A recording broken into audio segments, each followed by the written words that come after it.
वक्रतुंड महाकाय सूर्यकोटि समप्रभा निर्विघ्नं कुरु मे देव सर्वकार्येषु सर्वदा। ओम। सर्वमंगलमांगल्ये शिवे सर्वार्थ साधिके शरण्ये त्र्यंबके गौरी नारायणी नमोस्तुते। नमस्कार। आज हम दूसरा अध्याय पढ़ने जा रहे हैं जिसमें हम जानेंगे कि माँ दुर्गा का जन्म, उनका प्राकट्य किस तरह हुआ, किस उद्देश्य के लिए उनका आविर्भाव हुआ। आइए जानते हैं। मैं कमल के आसन पर बैठी हुई प्रसन्न मुख वाली महिषासुर मर्दिनी भगवती महालक्ष्मी का भजन करती हूँ, जो अपने हाथों में अक्षमाला, फरसा, गदा, बाण, वज्र, पद्म, धनुष, कुंडिका, दंड, शक्ति, खड्ग, ढाल, शंख, घंटा, मधुपात्र, शूल, पाश और चक्र धारण करती हैं। ऋषि कहते हैं, पूर्व काल में देवताओं और असुरों में पूरे 100 वर्षों तक घोर संग्राम हुआ था। उसमें असुरों का स्वामी महिषासुर था और इंद्र देवताओं के नायक थे। उस युद्ध में देवताओं की सेना महाबली असुरों से परास्त हो गई। संपूर्ण देवताओं को जीतकर महिषासुर इंद्र बन बैठा। तब पराजित देवता प्रजापति ब्रह्मा को आगे करके उस स्थान पर गए जहां भगवान शंकर और विष्णु विराजमान थे। देवताओं ने महिषासुर के पराक्रम तथा अपनी पराजय का यथावत वृत्तांत उन दोनों देवेश्वरों से विस्तार पूर्वक कह सुनाया। वे बोले, भगवान, महिषासुर सूर्य, इंद्र, अग्नि, वायु, चंद्रमा, यम, वरुण तथा अन्य देवताओं के भी अधिकार छीनकर स्वयं ही सबका अधिष्ठाता बना बैठा है। उस दुरात्मा महिष ने समस्त देवताओं को स्वर्ग से निकाल दिया है। अब वे मनुष्यों की भांति पृथ्वी पर विचरते हैं। दैत्यों की यह सारी करतूत हमने आप लोगों से कह सुनाई। अब हम आपकी ही शरण में आए हैं। उसके वध का कोई उपाय सोचिए। इस प्रकार देवताओं के वचन सुनकर भगवान विष्णु और शिव ने दैत्यों पर बड़ा क्रोध किया। उनकी भौहें तन गई और मुंह टेढ़ा हो गया। तब अत्यंत कोप में भरे हुए चक्रवाणी श्री विष्णु के मुख से एक महान तेज प्रकट हुआ। इसी प्रकार ब्रह्मा, शंकर, इंद्र आदि अन्यान्य देवताओं के शरीर से भी बड़ा भारी तेज निकला। वह सब मिलकर एक हो गया। महान तेज का वह पुंज जाजल्यमान पर्वत सा जान पड़ा। देवताओं ने देखा, वहां उसकी ज्वालाएं संपूर्ण दिशाओं में व्याप्त हो रही थी।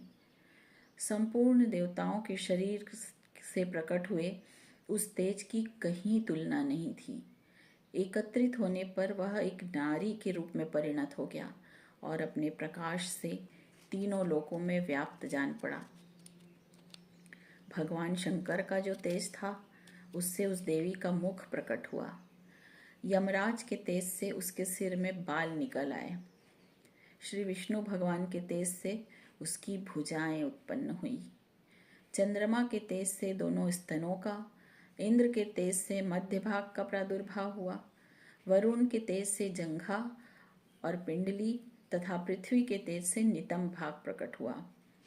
ब्रह्मा के तेज से दोनों चरण और सूर्य के तेज से उनकी अंगुलियां हुई। वसुओं के तेज से हाथों की अंगुलियां और कुबेर के तेज से नासिका प्रकट हुई। उस देवी के दांत प्रजापति के तेज से और तीनों नेत्र अग्नि के तेज से प्रकट हुए थे। उसकी भौहें संध्या के और कान वायु के तेज से उत्पन्न हुए थे। इसी प्रकार अन्यान्य देवताओं के तेज से भी उस कल्याणमयी देवी का आविर्भाव हुआ। तदनंतर समस्त देवताओं के तेजः पुंज से प्रकट हुई देवी को देखकर महिषासुर के सताए हुए देवता बहुत प्रसन्न हुए। पिनाकधारी भगवान शंकर ने अपने शूल से एक शूल निकालकर उन्हें दिया। फिर भगवान विष्णु ने भी अपने चक्र से चक्र उत्पन्न करके भगवती को अर्पण किया। वरुण ने भी शंख भेंट किया। अग्नि ने उन्हें शक्ति दी और वायु ने धनुष तथा बाण से भरे हुए 2 तरकस प्रदान किए। सहस्र नेत्रों वाले देवराज इंद्र ने अपने वज्र से वज्र उत्पन्न करके दिया और एरावत हाथी से उतारकर 1 घंटा भी प्रदान किया। यमराज ने कालदंड से दंड, वरुण ने पाश, प्रजापति ने स्फटिकाक्ष की माला तथा ब्रह्मा जी ने कमंडलू भेंट किया। सूर्य ने देवी के समस्त रोमकूपों में अपनी किरणों का तेज भर दिया। काल ने उन्हें चमकती हुई ढाल और तलवार दी। क्षीर समुद्र ने उज्ज्वल हार तथा कभी जीर्ण न होने वाले 2 दिव्य वस्त्र भेंट किए। साथ ही उन्होंने दिव्य चूड़ामणि, 2 कुंडल, कड़े, उज्ज्वल अर्धचंद्र, सब बाहुओं के लिए केयूर, दोनों चरणों के लिए निर्मल नुपुर, गले की सुंदर हंसली और सब उंगलियों में पहनने के लिए रत्नों की बनी अंगूठियां भी दी। विश्वकर्मा ने उन्हें अत्यंत निर्मल फरसा भेंट किया। साथ ही अनेक प्रकार के अस्त्र और अभेद्य कवच दिए। इनके सिवा मस्तक और वक्ष स्थल पर धारण करने के लिए कभी न कुम्हलाने वाले कमलों की मालाएं दी। जलधि ने उन्हें सुंदर कमल का फूल भेंट किया। हिमालय ने सवारी के लिए सिंह तथा भांति भांति के रत्न समर्पित किए। धनाध्यक्ष कुबेर ने मधु से भरा पान पात्र दिया तथा संपूर्ण नागों की राजा शेष ने, जो इस पृथ्वी को धारण करते हैं, उन्हें बहुमूल्य मणियों से विभूषित नागहार दिया। इसी प्रकार अन्यान्य देवताओं ने भी आभूषण और अस्त्र शस्त्र देकर देवी का सम्मान किया। तत्पश्चात उन्होंने बारंबार अट्टहास पूर्वक उच्च स्वर से गर्जना की। उनके भयंकर नाद से संपूर्ण आकाश गूंज उठा। देवी का वह उच्चतम स्वर से किया हुआ सिंहनाद कहीं न समा सका। आकाश उसके सामने लघु प्रतीत होने लगा। उससे बड़े जोर की प्रतिध्वनि हुई, जिससे संपूर्ण विश्व में हलचल मच गई और समुद्र कांप उठे। पृथ्वी डोलने लगी और समस्त पर्वत हिलने लगे। उस समय देवताओं ने अत्यंत प्रसन्नता के साथ सिंहवाहिनी भवानी से कहा, देवी तुम्हारी जय हो। साथ ही महर्षियों ने भक्ति भाव से विनम्र होकर उनका स्तवन किया। संपूर्ण त्रिलोकी को शोकग्रस्त देख दैत्यगण अपनी समस्त सेना को कवच आदि से सुसज्जित कर हाथों में हथियार लेकर सहसा उठ खड़े हुए। उस समय महिषासुर ने बड़े क्रोध में आकर कहा, आह, यह क्या हो रहा है। फिर वह संपूर्ण असुरों से घिरकर उस सिंहनाद की ओर लक्ष्य करके दौड़ा और आगे पहुंचकर उसने उस देवी को देखा, जो अपनी प्रभा से तीनों लोगों को प्रकाशित कर रही थी। उनके चरणों के भार से पृथ्वी दबी जा रही थी।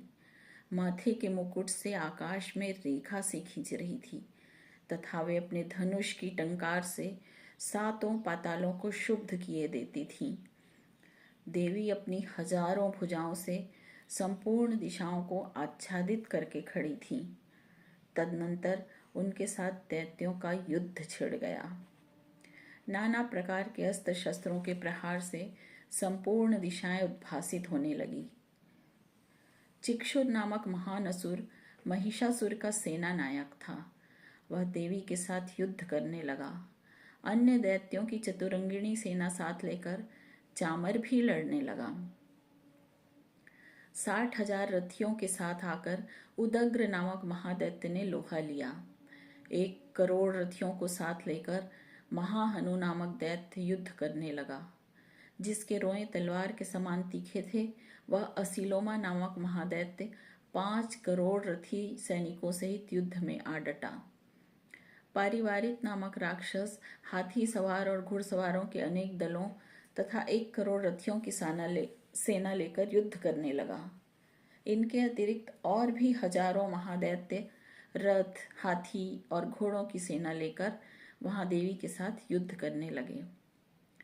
स्वयं महिषासुर उस रणभूमि में कोटि कोटि सहस्र रथ, हाथी और घोड़ों की सेना से घिरा हुआ खड़ा था। वे दैत्य देवी के साथ तोमर, भिंदीपाल, शक्ति, मूसल, खड्ग, परशु और पट्टिश आदि अस्त्र शस्त्रों का प्रहार करते हुए युद्ध कर रहे थे। कुछ दैत्यों ने उन पर शक्ति का प्रहार किया, कुछ लोगों ने पाश फेंके तथा कुछ दूसरे दैत्यों ने खड्ग प्रहार करके देवी को मार डालने का उद्योग किया। देवी ने भी क्रोध में भरकर खेल खेल में ही अपने अस्त्र शस्त्रों की वर्षा करके दैत्यों के समस्त अस्त्र शस्त्र काट डाले। उनके मुख पर परिश्रम या थकावट का रंच मात्र भी चिन्ह नहीं था। देवता और ऋषि उनकी स्तुति करते थे और वे भगवती परमेश्वरी दैत्यों के शरीरों पर अस्त्र शस्त्रों की वर्षा करने लगी। देवी का वाहन सिंह भी क्रोध में भरकर गर्दन के बालों को हिलाता हुआ असुरों की सेना में इस प्रकार विचरने लगा मानो वनों में दावानल फैल रहा हो। रणभूमि में दैत्यों के साथ युद्ध करती हुई अंबिका देवी ने जितने निश्वास छोड़े वे सभी तत्काल सैकड़ों हजारों गणों के रूप में प्रकट हो गए और परशु, भिंदीपाल, खड्ग और पट्टिश आदि अस्त्रों द्वारा असुरों का सामना करने लगे। देवी की शक्ति से बढ़े हुए वे गण असुरों का नाश करते हुए नगाड़ा और शंख आदि बजा रहे थे। तदनंतर देवी ने त्रिशूल से, गदा से, शक्ति की वर्षा से और खड्ग आदि से सैकड़ों महादैत्यों का संहार कर डाला। कितनों को घंटे के भयंकर नाद से मूर्छित करके मार गिराया। बहुतेरे दैत्यों को पाश से बांधकर धरती पर घसीटा। कितने ही दैत्य उनकी तीखी तलवार की मार से दो दो टुकड़े हो गए। कितने ही गदा की चोट से घायल हो धरती पर सो गए। कितने ही मूसल की मार से अत्यंत आहत होकर रक्त वमन करने लगे। कुछ दैत्य शूल से छाती फट जाने के कारण पृथ्वी पर ढेर हो गए। उस रणांगण में बाण समूह की वृष्टि से कितने ही असुरों की कमर टूट गई। बाज की तरह झपटने वाले देव पीड़क दैत्यगण अपने प्राणों से हाथ धोने लगे। किन्हीं की बाहें छिन्न भिन्न हो गई, कितनों की गर्दनें कट गई, कितने ही दैत्यों के मस्तक कट कट कर गिरने लगे। कुछ लोगों के शरीर मध्य भाग में ही विदीर्ण हो गए। कितने ही महादैत्य जांघें कट जाने से पृथ्वी पर गिर पड़े। कितनों को देवी ने एक ही बांह, एक पैर और एक नेत्र वाले करके दो टुकड़ों में चीर डाला। कितने ही दैत्य मस्तक कट जाने पर भी गिरकर फिर उठ जाते थे और केवल धड़ के रूप में ही अच्छे अच्छे हथियार हाथ में ले देवी के साथ युद्ध करने लगते थे। दूसरे कबंध युद्ध की बाजों की लय पर नाचते थे। कितने ही बिना सिर के धड़ हाथों में खड्ग, शक्ति और रिष्टि लिए दौड़ते थे और दूसरे दूसरे महादैत्य ठहरो ठहरो कहते हुए देवी को युद्ध के लिए ललकारते थे।